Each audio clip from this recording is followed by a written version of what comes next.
Welcome friends, accounts के lecture में खुश आमदीद। दोस्तों, जैसे कि आप जानते हैं हमारे अकाउंट्स के लेक्चर का कोड है MGT101 और आज हम पढ़ेंगे एरर्स। सबसे पहले दोस्तों हम पढ़ेंगे टाइप्स ऑफ एरर्स, यानी कि एरर्स की कितनी किस्में होती हैं। उसके बाद दोस्तों हम इसको डिस्कस करेंगे।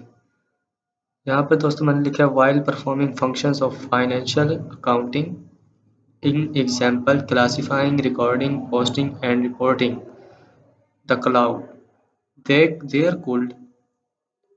could be some instance of error and omissions in the presence of which the financial statement do not present reliable and fair result of economic phenomena of the entity। दोस्तों एरर्स क्या होते हैं? Errors यानी कि ऐसी गलतियां या mistakes हो जाती हैं। बाज़ औक़ात हमें अकाउंटिंग को, फाइनेंशियल अकाउंटिंग को क्लासीफाइंग करने, रिकॉर्डिंग और पोस्टिंग करने के दौरान, यानी कि हम कोई चीज़ रिकॉर्ड करने के दौरान कोई गलतियाँ करते हैं, यानी कि 1000 रुपये अगर हमने रिकॉर्ड करने थे तो हम 100 कर देते हैं, तो इसको भी एरर कहते हैं। दीज एरर दोस्तों यहाँ पे लिखा है these error and omissions are widely split into two categories. ये दो कैटेगरीज में इनको हम स्प्लिट करते हैं, जिसमें नंबर 1 में है those error that do not cause a different in trial balance agreement. एक तो दोस्तों ऐसे एरर्स होते हैं जो कि ट्रायल बैलेंस में कॉज नहीं बनते डिफरेंस की एग्रीमेंट में, और दूसरा those errors that do cause a difference in trial balance agreement. और दूसरे एरर्स इस तरह के होते हैं जो कि ट्रायल बैलेंस में डिफरेंट क्रिएट करते हैं। तो दोस्तों हम नीचे देखते हैं कि इसमें किस तरह से हैं। यहाँ पर दोस्तों देखें मैंने errors that do not cause any difference in trial balance, यानी कि दोस्तों ऐसे एरर जो कि ट्रायल बैलेंस में डिफरेंस क्रिएट नहीं करते। उनमें से दोस्तों मैंने यहाँ पर रीज़न भी लिखी है, रीज़न ऑफ एरर्स, यानी एरर की रीज़न क्या हो सकती है, और रेक्टिफाइंग एंट्री जो कि हम एंट्री पास करते हैं। सबसे पहले क्या है एरर ऑफ ओमिशन, यानी कि ऐसे गलत जो कि गलती से हो जाए। मतलब आपने 1000 इंटर करना था लेकिन आपने 100 कर दिया, इसको एरर ऑफ ओमिशन यानी कि आप गलती से जानबूझकर जो ना हो उसे ओमिशन एरर कहते हैं। यहाँ पर मैंने लिखा है when financial information is completely omitted for recording in the banks of original entry in example sales invoice of Rs 1000 issued before closing date but do not record in the books of original entry। हाँ दोस्तों मैंने यहाँ पर लिखा है कि आपने 1000 की क्लोजिंग तो कर ली लेकिन उसको आपने रिकॉर्ड नहीं किया, तो ये आपकी एरर ऑफ ओमिशन यानी कि आपकी गलती की वजह से एरर हुआ। तो हम इसको एंट्री हम कैसे पास करेंगे? हम एंट्री लिखेंगे debtor account debit and sales account credit, क्योंकि हमने सेल्स की थी। उसके बाद दोस्तों दूसरा क्या होता है एरर ऑफ कमीशन। कमीशन पर एरर बाज़ औक़ात दोस्तों हम प्रॉफिट देते हैं, यानी कि डिस्काउंट वगैरह देते हैं, तो इस तरह इसको भी हम कमीशन एरर भी कहते हैं। इसमें क्या लिखा है मैंने, व्हेन करेक्ट अकाउंटिंग इफेक्ट्स यानी कि debit credit is given in wrong accounting head but the main head remain correct, यानी कि ऐसे एरर, ऐसे डेबिट या क्रेडिट जिनको जो कि हम गलत अकाउंटिंग हेड्स जिनके हों लेकिन उनके हेड रिमेन करेक्ट, यानी कि उसके पहले वाले जो मेन हेड्स होते हैं वो करेक्ट रहते हैं। मिसाल के तौर पर आप जनरल बनाते हैं, जनरल के बाद आप बनाते हैं लेजर, तो लेजर में आप कुछ गलतियां कर देते हैं। लेजर की जो गलतियां होंगी वो होंगी एरर ऑफ कमीशन, और जो उसकी ओरिजिनल यानी कि जनरल में एंट्रीज होती हैं वो आपकी करेक्ट रहती हैं। तो इसमें दोस्तों नीचे हमने क्या लिखा है, यहाँ पर देखें example purchase of computer 5000 for office was wrongly debited to the furniture account. हाँ दोस्तों देखें आपने कंप्यूटर खरीदा था 5000 का, लेकिन आपने उसको डेबिट किससे किया? फर्नीचर से।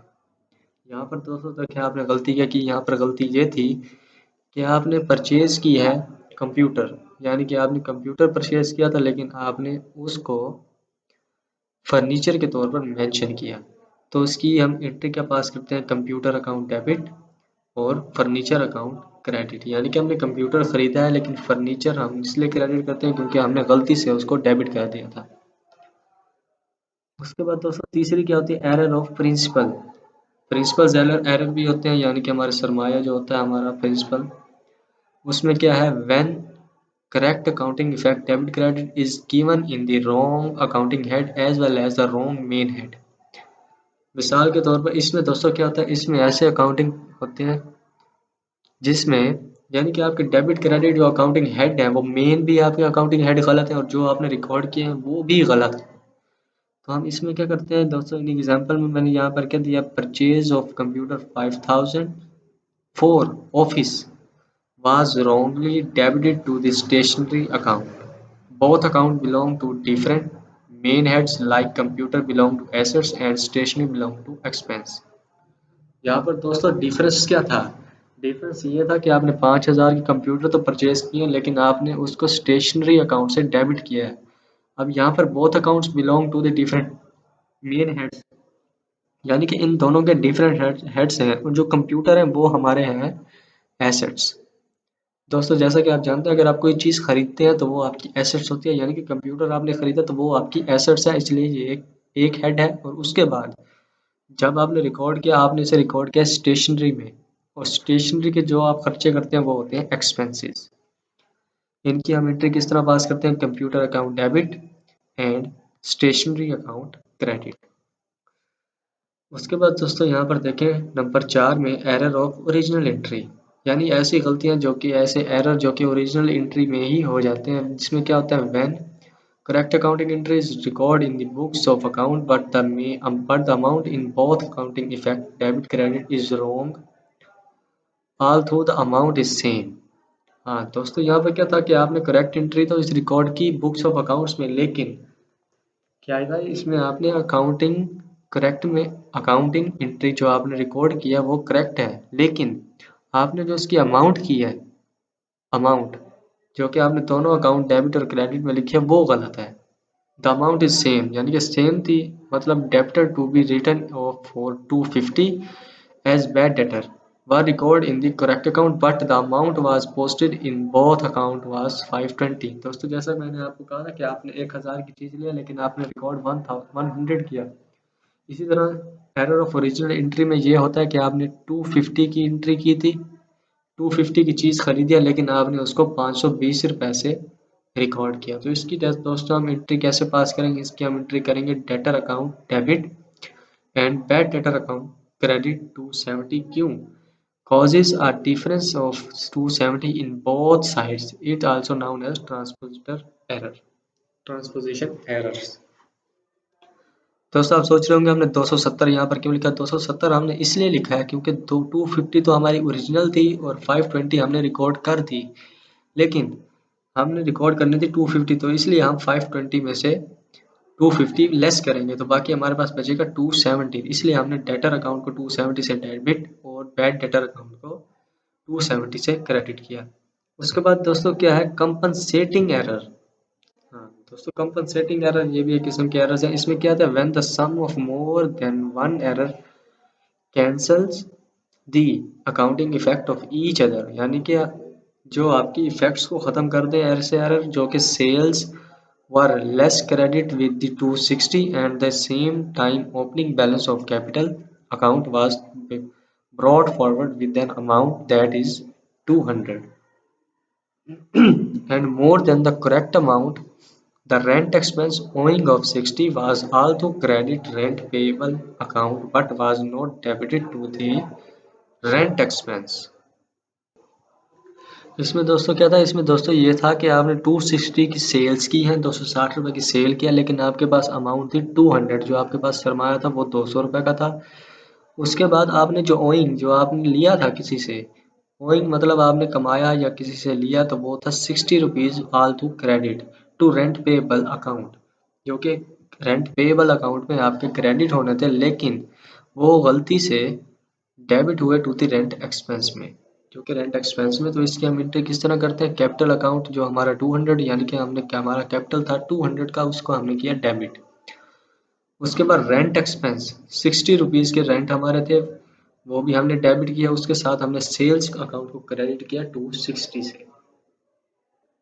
दोस्तों हमने पहले जो एरर्स पढ़े वो थे जो डिफरेंस क्रिएट करते हैं इन ट्रायल बैलेंस, जो डिफरेंस क्रिएट नहीं करते इन ट्रायल बैलेंस। अब हम पढ़ेंगे errors that do cause a difference in trial balance, यानी ऐसे एरर्स जो कि ट्रायल बैलेंस में डिफरेंस क्रिएट करते हैं, जिसमें क्या होते हैं, सस्पेंस अकाउंट एरर। मिसाल के तौर पर यहाँ पे दोस्तों मैंने लिखा है, whenever there is difference in the trial balance such amount of difference shall be named as suspenses account. Suspense account is use to make both side of trial balance equal. Suspense इसमें दोस्तों क्या होता है कि आपके दोनों sides बराबर नहीं होती, इसको हम सस्पेंस कहते हैं। इसमें हमने particular debit, particular and credit, तो एसेट्स हमारे थे 65,000 के, हमने उसको डेबिट में लिखा है। एक्सपेंस हमारे 13,000 के थे, इसको भी हमने डेबिट में ही लिखा। उसके बाद परचेजेस थी हमारी 80,000, ड्राइंग था हमारा 2,500। इसी के साथ कैपिटल हमारा 40,000, sales 1 lakh, liabilities 25,000 and provisions जो हमारी थी वो थी 3,000। लेकिन यहाँ पर दोस्तों देखें इन दोनों का जो टोटल है वो बराबर नहीं है, इसलिए हम इसको सस्पेंस एरर कहते हैं। इसमें सस्पेंस क्या आता है दोस्तों, हम नीचे देखते हैं। In the about trial balance credit side is heavier than debit side by 7,500। In order to balance the trial balance, Rs 7,500 will be included in debit side as suspense account। हाँ दोस्तों ऊपर देखिए हमने हमारा जो एक साइड थी वो थी 1,60,500 और दूसरी साइड थी 1,68,000। तो इन दोनों में डिफरेंस जो था वो हमारा था 7,500 का। तो हम दोस्तों इसको करेक्ट किस तरह करेंगे, हमारी जो साइड कम थी यानी कि 1,60,500, इसमें हम यहाँ पर सस्पेंस अकाउंट लिखकर डेबिट करेंगे 7,500, तो हमारा जवाब बराबर हो जाएगा। इसके बाद दोस्तों मैंने नीचे लिखे हैं पॉसिबल रीजंस, यानी ऐसी रीजंस जिसकी वजह से डिफरेंस इन ट्रायल बैलेंस यानी डिफरेंस आ सकता है ट्रायल बैलेंस में। उसमें क्या है, ए में है अंडर या over costing of a ledger account maintain in main ledger. In example given sales income account was over cost by 200 and sales income account was under cost by 500, यानी कि आपने 200 रुपये ज़्यादा कॉस्ट कर दिए और 500 रुपये कम कॉस्ट कर दिए। तो इसकी हम एंट्रीज किस तरह लिखेंगे, इसको रेक्टिफाई करने के लिए एरर्स को एंट्रीज हम लिखते हैं सेल्स अकाउंट डेबिट 200 से एंड सस्पेंस अकाउंट 200 से क्रेडिट। और उसके बाद सस्पेंस अकाउंट 500 से डेबिट, सेल्स अकाउंट 500 से क्रेडिट। क्यों, क्योंकि दोस्तों हमने अगर हम ओवर करते हैं तो हम उसको क्रेडिट करते हैं और अगर अंडर करेंगे तो हम उसको डेबिट करेंगे। नीचे दोस्तों यहाँ नरेशन लिखे it will effect trial balance only, ये सिर्फ और सिर्फ ट्रायल बैलेंस में इफेक्ट करती है। उसके बाद दोस्तों दूसरी क्या थी, दूसरी में omissions of balance from trial balance in example given balance of bad debts account are 700। नीचे मैंने लिखा है already correctly accounted for is not appearing in the trial balance, it will effect the trial balance only. दोस्तों यहाँ पर ओमियन हमने गलती से बैलेंस जो था हमारा ट्रायल बैलेंस उसमें हमने बैलेंस ऑफ बैड डेट्स जो अकाउंट था वो 700 से किया, लेकिन not appearing in trial balance में हमने से अपेयर नहीं किया। तो हम इसकी एंट्री किस तरह करेंगे, इसकी एंट्री हम करेंगे bad debts account debit and suspense account credit. क्योंकि दोस्तों गलती हो गई थी, गलती से हमने इसको ट्रायल बैलेंस में रिकॉर्ड नहीं किया, तो हम इसको अब रिकॉर्ड करेंगे, इसलिए हम इसको 700 को क्रेडिट करते हैं। उसके बाद दोस्तों देखें balance representing an account operating appearing in trial balance with less और एक्सेस अमाउंट, यानी कि ऐसा अकाउंट है एरर जो कि है जिसमें हम गलती से अमाउंट जो होती है वो हम ट्रायल बैलेंस में कभी ज़्यादा लिख देते हैं या कभी कम लिख देते हैं। इन एग्जांपल में हमने क्या लिखा है, building account balance CF 7 lakh erroneously was appearing in trial balance with 70,000। देखिए यहाँ पर दोस्तों क्या था, 7 लाख का जो हमारा अमाउंट थी उसको हमने रिकॉर्ड किया 70,000, इसलिए हम इसको आप ठीक किस तरह करेंगे, इन 7 लाख में से हम 70,000 तो हम रिकॉर्ड कर चुके हैं, बाकी की जो अमाउंट थी वो हम कैसे रिकॉर्ड करेंगे। अब 7 लाख में से हम 70,000 माइनस करेंगे, कितना बचता है हमारे पास दोस्तों 6 लाख। तो बिल्डिंग अकाउंट डेबिट करेंगे हम 6,30,000 से और सस्पेंस अकाउंट हम क्रेडिट करेंगे 6,30,000 से। उसके बाद दोस्तों फोर्थ में क्या है, an account was given credit effect instead of credit effect, यानी कि ऐसा एरर जो कि डेबिट में भी इफेक्ट करे और क्रेडिट में भी इफेक्ट करे। एग्जाम्पल में sales of 800 on credit was correctly debited in debtor account but was also debited to sales account mistakenly. यहाँ पर दोस्तों एरर गलती क्या हुई, हमने ना इसको कंट्रा एंट्री कर दी, यानी कि 2 दफ़ा कर दी, यानी कि एक दफ़ा हमने सेल्स में की और एक दफ़ा हमने मिस्टेकली इसको डेबिट भी कर दिया। एक दफ़ा हमने इसको क्रेडिट किया, एक दफ़ा हमने इसको क्रेडिट किया। तो इसको हम क्या करेंगे, हमने 2 बार एंट्री की 800 की, तो 800 प्लस 800 1600, तो हम इसको एंट्री क्या करेंगे, सस्पेंस अकाउंट डेबिट करेंगे 1600 से और सेल्स अकाउंट 1600 से क्रेडिट करेंगे।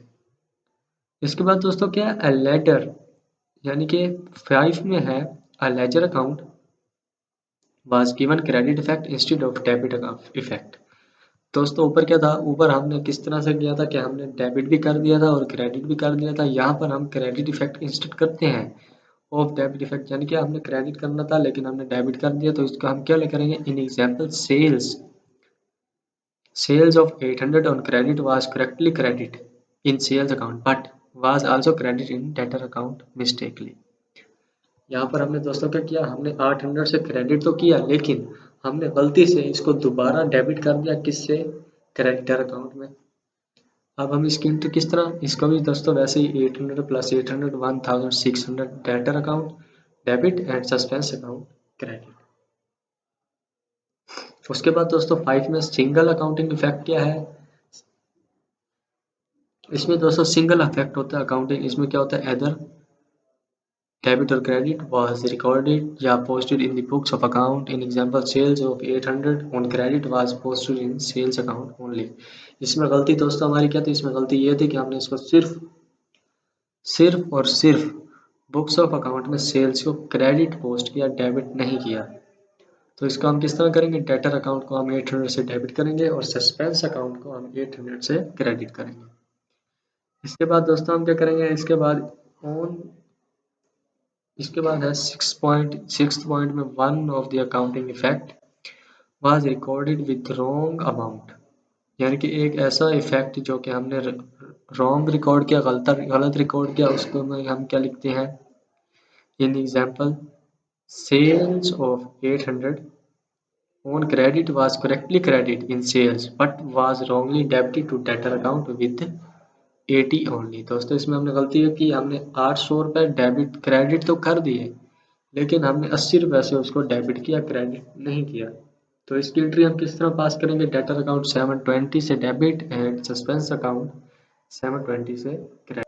इसके बाद दोस्तों मैंने एक प्रैक्टिस लिखी है, यानी कि प्रैक्टिस में हम क्या करते हैं, यहाँ पर देखें, वो कहता है कि अंजुम हैज़ एक्सट्रैक्टेड, यानी अंजुम ने एक्सट्रैक्ट किया following balance from the books of account, she has forgotten to extract the balance from the discount allowed account, what is the balance. इसमें दोस्तों उसको कहता है उसने एक्सट्रैक्ट किया, फॉरगॉट कर दिया, extract the balance for the discount allowed, उसने डिस्काउंट अलाउड का जो अकाउंट था उसका बैलेंस इसने सही तरह से मेंशन नहीं किया। दोस्तों नीचे हम देखते हैं क्या उसने कहा था कि अकाउंटिंग हेड्स उसने दिया, plant and machinery, property, inventory, payables, receivables, bank overdraft and so on. उसकी अमाउंट है 95,000, 1,35,000, 6,400, 3,600, 2,850 एंड सो ऑन। उसके बाद उसने दोस्तों इसे सॉल्व किस तरह से किया, नीचे देखें उसने किया अकाउंटिंग हेड्स, यहाँ पर accounting heads debit and credit 3 column side है। उसमें दोस्तों हमने प्लांट एंड मशीनरी जो कि हमारा असासा है हमने उसको डेबिट किया 95,000 से। प्रॉपर्टी दोस्तों एक तरह से हमारा असासा होती है, ज़मीन जो है वो हमारा एसेट्स है, उसको भी हम डेबिट करेंगे 1,35,000 से। उसके बाद इन्वेंट्री मशीनरी जो होती है वो भी हमारा एसेट्स है, उसको हम 6,400 से डेबिट। पेएबल्स जो कि हमने पे करने हैं वो होती है हमारी लाइबिलिटी, और दोस्तों लाइबिलिटी जब बढ़े तो उसको हम क्रेडिट करते हैं किससे, 3600, यानी पेएबल्स जो हमने पे कर दिए हैं उसको कहते हैं वो होगी हमारी 3600 से क्रेडिट। उसके बाद रिसीवेबल्स जो हमने रिसीव किए हैं वो है 2,2850। इसी तरह से हमने दोस्तों इन सबको लिखा, लेकिन यहाँ पर देखें डिस्काउंट अलाउड, उसने डिस्काउंट अलाउड तो मेंशन ही नहीं किया यहाँ पर। दोस्तों यहाँ पर देखें उसने ऊपर कहा था she has forgotten to extract the balance for the discount allowed account, उसने फॉरगेट किया, एक्सट्रैक्ट किया बैलेंस में डिस्काउंट अलाउड को उसने मेंशन नहीं किया। यहाँ पर देखें यहाँ पर भी डिस्काउंट अलाउड तो था उसने मेंशन नहीं किया, तो इसके इस तरह हमने इसको टोटल करना है, इसका टोटल बराबर नहीं आता। इसका टोटल क्या था 509,750 और इस तरफ टोटल था 5,17,270। इन दोनों को हमने बराबर करने के लिए दोस्तों हमने इसका डिफरेंस मालूम किया कि डिस्काउंट अलाउड कितना होना चाहिए। इसी तरह हमने सारों को डेबिट क्रेडिट किया, डेबिट क्रेडिट करने के बाद हमारे पास यहाँ पर टोटल आता है 5,09,750 और क्रेडिट साइड का टोटल है 5,17,270। उसके बाद दोस्तों हमने 5,09,750 में से माइनस किया 517,270। इनका डिफरेंस आता है 7,520। तो दोस्तों इस डिफरेंस से हमें पता चलता है कि हमारा जो डिस्काउंट अलाउड था, जो कि हमने डिस्काउंट दिया, जो उसने मेंशन नहीं किया, वो हमारा था 7,520।